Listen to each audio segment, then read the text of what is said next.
কোন পদ্ধতিতে বাড়িতে নিত্য পূজা করলে ঠাকুর সত্যি সত্যি আপনার পূজা গ্রহণ করবেন? নিত্য পূজা করার সঠিক পদ্ধতি কি আপনার জানা আছে?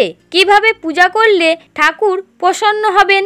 এই প্রশ্নের উত্তরই আজ আমি আপনাদের সামনে তুলে ধরতে চলেছি।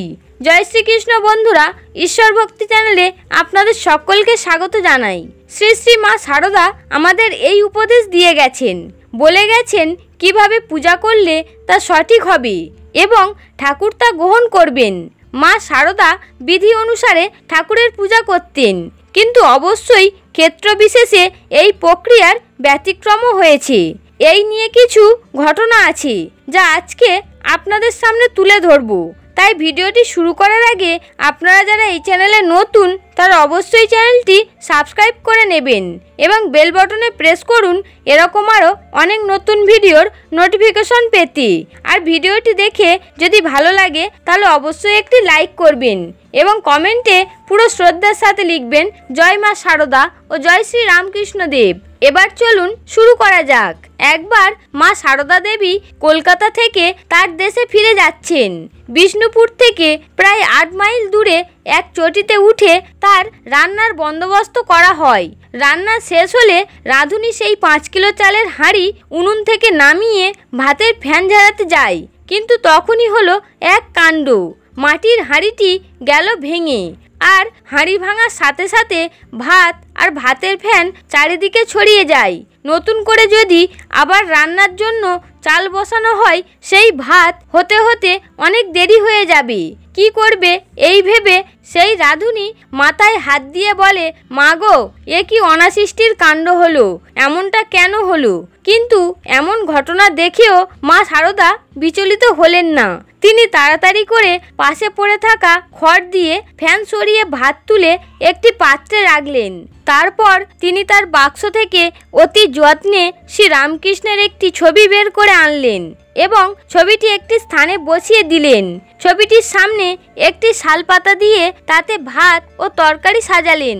আবার তিনি হাত জড়ো করে ঠাকুরের কাছে বললেন, আজ তো এইটুকুই খাবে বললে, এইটুকুই মেপে নিলে, তাহলে এবার গরম থাকতে থাকতে খেয়ে নাও দেখি। মায়ের এরকম আচরণ দেখে ওখানে উপস্থিত সকলেই অবাক হলেন। মা তাদের দিকে ফিরে বললেন, দেখো, যখন যেমন তখন তেমন, এবার তোমরা সকলে বসো দেখি, বসে খেয়ে নাও তাড়াতাড়ি। মা শারদা সেদিন সকল আচারবিধি এই সকলের ঊর্ধ্বে গেলেন। সাধারণ মানুষ কি পারেন হাঁড়ি থেকে মাটিতে পড়ে যাওয়া ভাত ঠাকুরকে নিবেদন করতে? কিন্তু মা শারদা নির্দ্বিধায় তা করলেন। মা আমাদের বোঝালেন, যা হয় সবই তো ঠাকুরের ইচ্ছা অনুসারেই হয়। আমাদের শুধু কাজ ভক্তি দিয়েই ঠাকুরের সেবা করা। এটি কিন্তু একটি বিরাট শিক্ষণীয় বিষয়। একবার জয়রামবাটিতে জগদ্ধাত্রী পুজোর সময় মা শারদা দেবী ভোরবেলায় উঠে ঠাকুরের নিত্য পূজার আয়োজন করছেন, কিন্তু সেদিন হাতে ছিল বড্ড কম সময়। তাই মা নিত্য পূজার বিধি না মেনেই ঠাকুরকে ভোগ নিবেদন করলেন। তিনি ঠাকুরকে বললেন, দেখো, আজ তো জগদ্ধাত্রী মায়ের পুজো, আমাকে সেখানে যেতে হবে, তুমি একটু তাড়াতাড়ি করে খেয়ে নাও, ঠিক আছে? অন্যান্য দিন যে সময় নিয়ে মা ঠাকুরকে পূজা দেয় সেই পরিমাণ সময় হাতে না থাকায় মা কিন্তু আকুলতার সাথে সেদিন ঠাকুরের পূজা সারলেন, কারণ মাকে তো জগদ্ধাত্রী মায়ের পূজায় যোগদান করতে যেতে হবে। বন্ধুরা, এবার আপনারা ভেবে দেখুন তো, আমাদেরও তো জীবনে একবার এমন পরিস্থিতির সম্মুখীন হতে হয় যেখানে কোনো দিন হঠাৎ করে কোনো বিশেষ কাজ পড়ে গেল, পুরো সময় নিয়ে রোজগার মতো ঠাকুরের পুজো করার সময় হলো না, আর সেই দিন সারাক্ষণ মনটা কেমন যেন অস্থির হতে লাগে। তাই মা আমাদের পথ দেখাচ্ছেন। তিনি বলছেন, এমন কোনো সমস্যার সম্মুখীন হলে তোমাকে সরাসরি ঠাকুরকে জানাতে হবে। কোনো কাজ থাকলে সেটা ঠাকুরকে বলে দিতে হবে। কোথাও যাওয়ার থাকলে ঠাকুরকে সেই বিষয়ে জানিয়ে তাকে ভোগ নিবেদন করতে হবে। মা যখন নিবেদিতা স্কুলের ভাড়া করা বোর্ডিং বাড়িতে থাকতেন, তাকে সেবা করার জন্য সরলাবালা দেবীও সেখানে উপস্থিত ছিলেন। একদিন মা তাকে বললেন ঠাকুরকে ভোগ নিবেদন করতে, কিন্তু সরলাবালা দেবী তো ঠাকুরকে ভোগ দেওয়ার কোনো পদ্ধতি কিংবা মন্ত্র কোনোটিই জানতেন না। এই বিষয়ে একেবারেই অজ্ঞ ছিলেন তিনি। তখন আর কোনো উপায় না পেয়ে তিনি মাকেই বললেন, পূজার মন্ত্র যে কি কিছুই তো আমি জানি না, পুজো দেব কি করে? মা এই কথা শুনে তাকে বললেন, দেখো মা, তোমার ওই সকল পদ্ধতি কিছুই জানতে হবে না, কেবল ঠাকুরের কাছে গিয়ে বলো যে ঠাকুর তুমি আসো, বসো, নাও খাও। মন দিয়ে যদি এই কয়েকটি শব্দ তাকে বলো, তাহলে দেখবে ঠাকুর কেমন আসবেন, বসবেন এবং নিয়ে খাবেন। ঠাকুর যে তোমার আপন লোক মা, ঠাকুরকে ভোগ নিবেদন করতে কি কোনো মন্ত্রতন্ত্র লাগে? কুটুম বাড়িতে আসলে তোমাকে সেই কুটুমের আদর যত্ন করতে হয়, কিন্তু আপন লোকের কাছে ওসব লাগে না। একবার এক স্ত্রী ভক্তের শিব ঠাকুর পূজা করার আগ্রহ হয়, সে গিয়ে মায়ের কাছে অনুমতি চায়। তখন মা তাকে বললেন, আমি তোমাকে যে মন্ত্র দিয়েছি তাতেই হবে। দুর্গা পূজা, কালী পূজা, সকল পূজা সেই মন্ত্রেই হয়।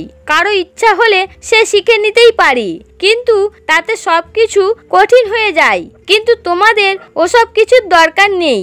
যখন শ্যামাচরণ চক্রবর্তী মায়ের কাছে পূজার পদ্ধতি শিখতে চান, মা তাকে বললেন, যার পূজা করবে তার মূর্তির সামনে কিংবা তার উদ্দেশ্যে উপকরণ রেখে প্রণাম করবে, দেখবে তাতেই পূজা সিদ্ধ হবে।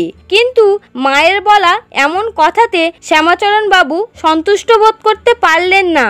তাই তিনি মঠে গিয়ে বাবুরাম মহারাজকে একই প্রশ্ন করেন।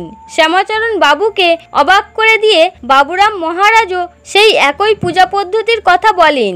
একবার এক ভক্ত ঠাকুরকে ভোগ নিবেদন করার সময় মাকে বললেন, আমি তো পূজা পদ্ধতি মতো ঠাকুরকে ভোগ নিবেদন করার কোনো মন্ত্র জানি না, তাহলে আমার এবার কি করা উচিত? মা উত্তর দিলেন, পূজা পদ্ধতি অনুসারে মন্ত্রের প্রয়োজন নেই, ইষ্ট মন্ত্র দিয়েই সব হবে।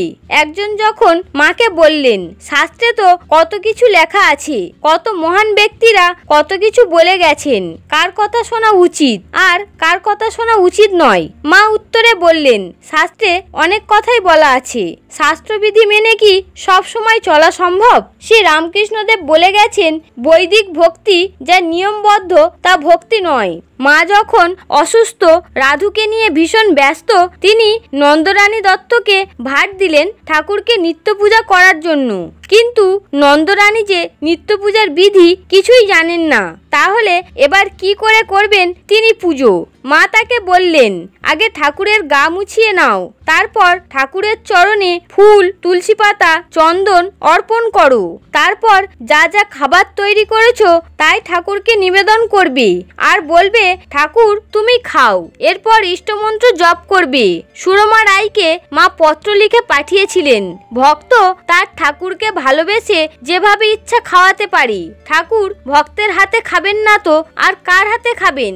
যখন রাজেন্দ্রলাল দে মাকে জিজ্ঞাসা করলেন, মা গো, আমি তো একজন কায়স্থ, আমার কি অধিকার আছে ঠাকুরকে অন্ন নিবেদন করার? তখন মা তাকে বললেন, বাবা, তুমি তো তারই সন্তান, তুমি তাকে অন্নভোগ দিলে দোষ কি? নিশ্চয়ই দেবে, স্বাচ্ছন্দ্যে দেবে। একবার ভগিনী নিবেদিতা নিজে রান্না করে ঠাকুরকে ভোগ নিবেদন করেন, তারপর পূজা শেষে মাকে প্রসাদ দেন, আর মাও প্রসন্ন মনে পরম তৃপ্তির সঙ্গে সেই প্রসাদ গ্রহণ করেন।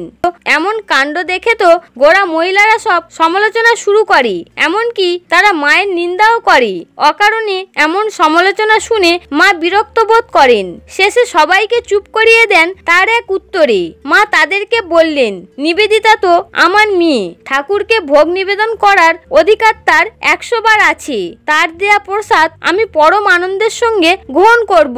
যদি এতে কারোর কোনো আপত্তি থেকে থাকে তাহলে সে নিজের আপত্তি নিয়েই থাকতে পারে। তাহলে বন্ধুরা, আপনারা বুঝতে পারলেন তো মা শারদার মতে বাড়িতে কিভাবে নিত্য পূজা করলে তা সঠিক হবে। ঠাকুরকে আপন মনে করে তাকে ভোগ নিবেদন করলে তিনি সেই ভোগ পরম তৃপ্তি সহকারে গ্রহণ করবেন এবং আপনার পূজা নেবেন। ভিডিওটি ভালো লাগলে অবশ্যই একটি লাইক করবেন এবং কমেন্টে অবশ্যই জয় মা শারদা বা জয় শ্রী রামকৃষ্ণদেব লিখতে ভুলবেন না।